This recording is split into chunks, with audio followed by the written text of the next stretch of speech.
How was such sensitive evidence protected under these conditions? Retired Lieutenant Colonel Prinsloo has now described the shocking state of the Port Shepstone DPCY offices, the same environment linked to the 541-kilogram cocaine theft controversy. And according to his testimony, the security situation was a complete mess. No generator, no exterior cameras, no security beams, an electric fence that stopped working during load shedding, and even more alarming, a universal access code that allegedly sometimes stayed unchanged even after staff members left. Let that sink in. This was not some secret underground bunker. Prinsloo says the property shared space with a hardware store, a mortuary, and even the liquor authority, with an unsecured perimeter. But that's not all. He also explained the chain of command, saying as acting commander, he had to obey lawful instructions from Brigadier Nuswa, who reported directly to Major General Senyona, and refusing instructions could lead to disciplinary action. So now the big question becomes, who ultimately carried responsibility for this environment? Watch till the end, because the deeper this testimony goes, the more unbelievable the situation becomes. To the next topic of the provincial commander, so that we understand the structure between the provincial commander and provincial head. The DPCI has different departments in each province. During my time there, it was the following departments. The biggest one was a serious corruption investigation. They were dealing with public and private sector fraud, corruption within the justice, crime prevention and security cluster. And there was a serious commercial crime investigation. They were dealing with banking crimes, government fraud, counterfeit goods. And then the biggest one was a serious organized crime investigation, dealing with drug trafficking, human trafficking, kidnapping, cash in transit, police murders, crimes against the state, and priority crime, specialized investigation, dealing with financial investigation, asset forfeitures, cyber-related crimes, and forensic investigations. Priority Crime Management Center, dealing with analysis, notebook profiling, and threat assessments. And then your corporate support service, dealing with supply chain management, human resource management, and financial services. Each of these departments' components are led by a provincial commander, that normally at the rank of brigadier. I was in serious organized crime investigation, which has currently 5 units in KwaZulu-Natal. Each of these units has a unit commander who reports to the provincial commander, Brigadier Nuswa. He is the provincial commander for serious organized crime investigation. He in turn reports to the DPCI provincial head, currently being Major General Senyona. Brigadier Nuswa is based at the provincial office in Durban. During 2021, I was the acting unit commander and reported to Brigadier Nuswa. The command structure in the police is very strict. I am obliged to follow the instructions and commands of my commander, failing which I can face serious consequences. This is because ill discipline is regarded as a serious issue within the law enforcement service. I cannot ignore or disregard the instruction or commands. Further, I'm certain you are referring to lawful instructions or commands. That is correct, Commissioner. Thank you. Further, I have to respect the decision of my commander, whether I agree or not. It is not my responsibility to second game or try to change them. My role is to report to him, and one has to assume that such decisions are informed. DPCI Port Shepstone office. Sorry, Colonel, just to deal with the previous paragraph so that we don't have to return it to it unnecessarily.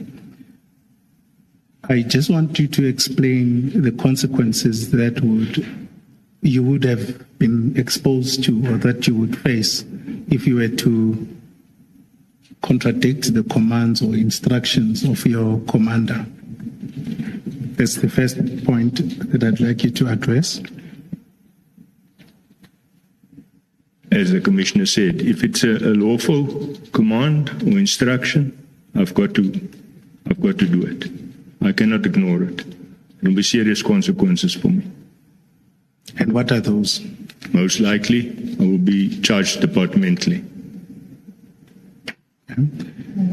Sorry, Colonel. Surely that doesn't mean that you may not express an opinion. If you have an opinion, and maybe let's bring it home to what you're coming to testify about. That if you had 2 storage rooms, we know, and one was chosen to store the consignment. If you thought the second room, the alternative room, was the better choice, surely you could express that view. Your obligation to follow instruction cannot mean that you can't say, I think this is a better room. Finally, you must follow the instruction if your commander insists that the first room that they chose is the correct room. But am I wrong to say you can express a view? You are correct, Commissioner. Thank you. Thank you. Just before we move on, also on the same point, as a member of the service, would I be correct that you would have been bound by the national instructions and applicable prescripts? That is correct. Thank you. That's fine. Please proceed to Section P. As I stated above, I've been stationed at the DPCI Port Shepstone office since 2004, before the establishment of the DPCI.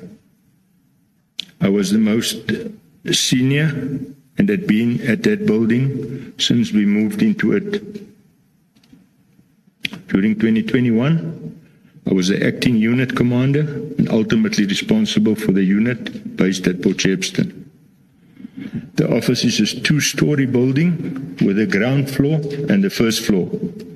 The DPCI is renting the building from a Mr. Kamisa. The DPCI office is not a police station. It is for administration and operates during working hours. It operates between 07:30 in the morning and 1600 hours during weekdays. It is normally closed on weekdays and public holidays. Only DPCI members and staff are permitted in the offices, and the access is controlled.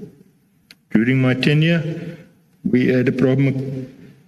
At that stage, approximately 14 members plus 4 administrative staff that comprised 2 cleaners and 2 admin people.